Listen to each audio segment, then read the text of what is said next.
시편 24편의 말씀을 묵상하다 보면 천지를 창조하시는 하나님의 놀라운 섭리와 함께 요한계시록에 등장하는 하늘이 열리고 백마와 그 백마를 탄 자이신 충신과 진실이라 불리우시는 예수 그리스도의 모습이 보입니다.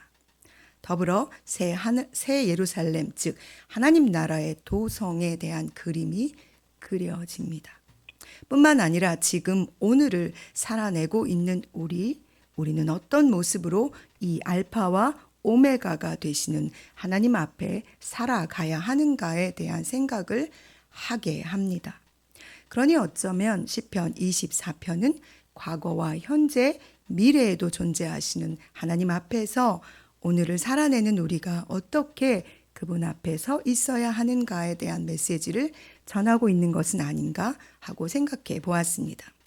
시편 24편은 형식적으로는 찬양시로 분류되지만 내용상으로는 메시아의 예언서로 분류됩니다.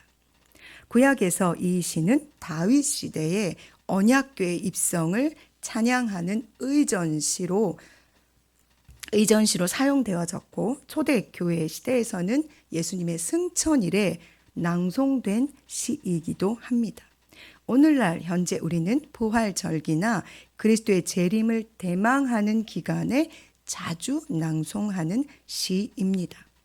이런 시편 24편에 대한 신학자들의 평가에 무게를 싣지 않아도 시편 23편은 참으로 놀라운 하나님의 세계, 그 세계의 시작과 끝을 담고 있으며 예수 그리스도 영광의 왕의 도성 하나님의 나라와 그 하나님의 나라의 백성으로서의 우리를 품고 있는 너무나 아름다운 시라는 생각이 들었습니다.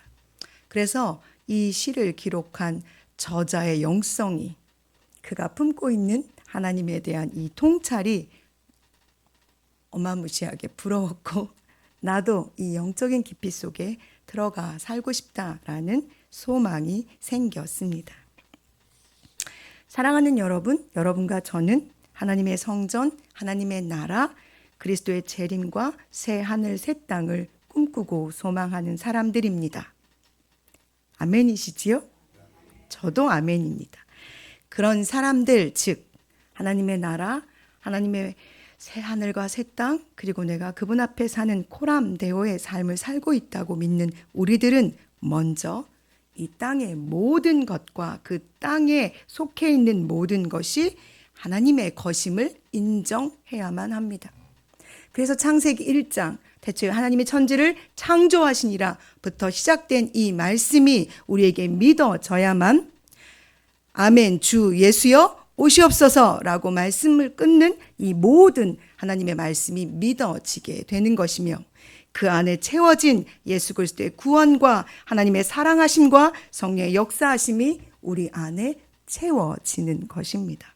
그러니 사랑하는 여러분, 온 마음과 온 영혼과 온 몸을 다 사용하여서 천지를 창조하신 하나님 아버지 전능하신 그분을 나의 주로 믿고 고백하는 삶을 살아내시기를 소망합니다.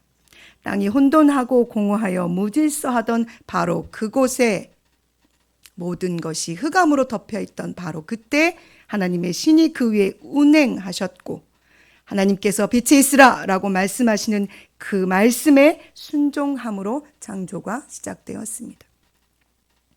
빛이신 하나님께서 우리 가운데 오실 때 어둠이 조금도 존재할 수 없다면 무질서한 우리 내적인 삶 안에도 빛이신 하나님께서 빛에 있으라 라고 말씀하신다면 그의 피조물인 우리는 순종함으로 질서, 하나님의 거룩하신 빛 아래서의 질서로 잡혀가게 될 것입니다.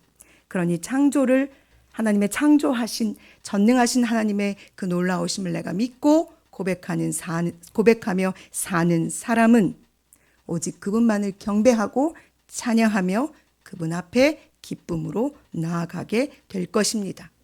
뿐만 아니라 하나님 앞에 그렇게 사는 우리는 우리의 손이 깨끗해야만 합니다.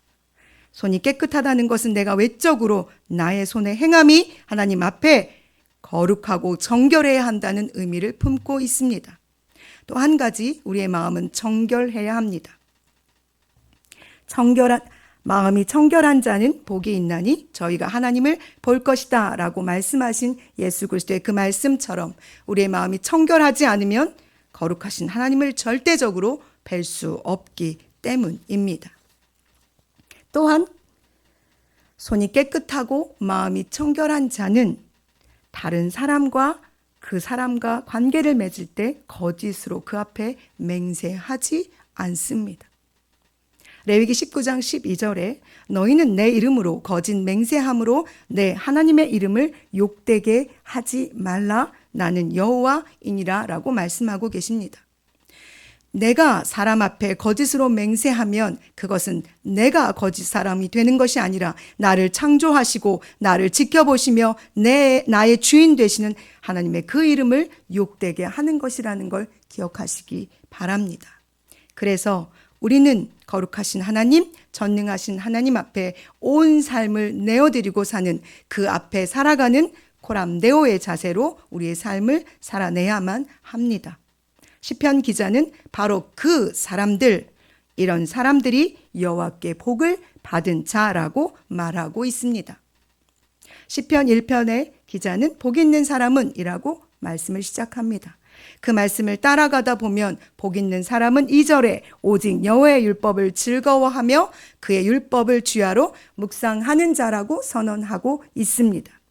왜 우리는 주님의 말씀을 즐거워하며 그의 말씀을 주야로 묵상할까요? 거기에 생명이 있다는 것을 알기 때문입니다. 그 말씀만이 나를 창조하시고 나를 새롭게 하시며 나를 살게 하시고 끝내는 나를 영원한 저 하나님의 나라로 이끌어 가실 거라는 것을 우리가 믿고 있기 때문에 그렇습니다. 그렇기에 복 있는 자가 누리게 되는 마지막은 바로 영생, 구원의 하나님께로부터 얻게 되는 의, 즉 예수 그리스도가 십자가에 달려 죽으심으로 말미암아 값없이 우리에게 주어진 의롭다 칭하신 하나님의 선언, 바로 그것입니다. 영광의 왕이시며 강하고 전쟁에 능하신 만군의 여호와 하나님 앞에 그 얼굴을 구하는 오늘 우리가 되기를 소망합니다. 그때 우리는 주님의 거룩한 성전이 되어 요한계시록 3장에 말씀하고 있는 것처럼 문 밖에 서서 두드리시는 그분을 내가 영접할 때 그 문이 열리고 내 안에 들어오셔서 나와 더불어 먹고 나와 더불어 함께 하나님의 나라와 영광에 참여하게 하시는 예수 그리스도의 그 은혜 앞에 서게 될 것입니다. 사랑하는 여러분, 오늘도 전능하신 하나님, 나를 창조하시고 나를 저 마지막까지 이끌어 가실 전능하신 하나님 앞에 성실하게 마음을 청결하게 믿음으로 살아내는 저와 여러분이 되기를 간절히 소망합니다. 기도하시겠습니다.